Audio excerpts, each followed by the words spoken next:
assez tentaculaire. David Nakache, bonjour, merci d'être également avec nous. Vous êtes président Bonjour. de l'association Tous Citoyens à Nice. Comment vous réagissez à ces faits? Effectivement, il faut rester prudent, mais si c'est avéré, on est quand même stupéfait.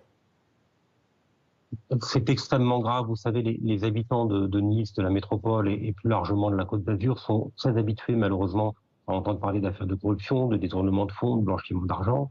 D'habitude, c'est toujours théorique, c'est un peu le tous pour rier, tout le monde profite de la situation. Mais là, on a des vies humaines. On a eu 11 décès et plusieurs disparus lors de la tempête Alex en octobre 2020. Quand la tempête Aline, moins importante, est arrivée 3 ans plus tard, en octobre 2023, on s'est rendu compte que des travaux n'avaient pas été faits, où certains étaient provisoires et n'ont pas tenu. Donc ce sont des vies humaines qui sont en jeu. Si demain on a malheureusement un nouvel épisode de tempête Alex, les populations ne sont pas protégées. Et on se rend compte qu'il y aurait plus d'1 million d'euros de détournés. Donc maintenant, il faut voir, il y a la présomption d'innocence, l'enquête est en cours, et on va voir s'il s'agit de réelles malversations de la part d'entreprise du BTP. On va voir si au niveau de la métropole, c'est de l'incompétence parce qu'on n'a pas vu qu'il n'était pas fait, de la complicité parce qu'on a laissé faire, de la culpabilité parce qu'on a participé. On reste très prudent, l'enquête le dira.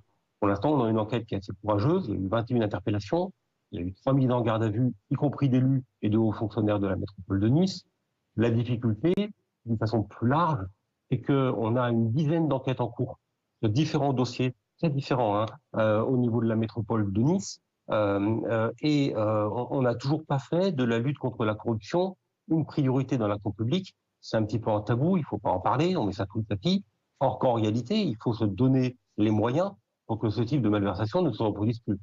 David Nakache, pour être très concret, c'est quoi la vie dans cette vallée aujourd'hui avec ces travaux inachevés ou qui n'ont pas tenu?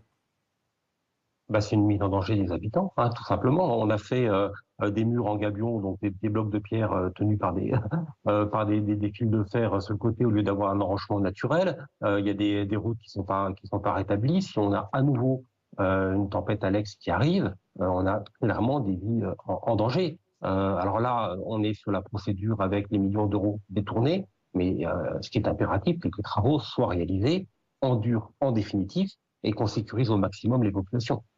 Merci beaucoup, merci à vous tous d'avoir été avec nous ce matin pour évoquer ce dossier. On va continuer évidemment à suivre cette enquête sur BFM TV.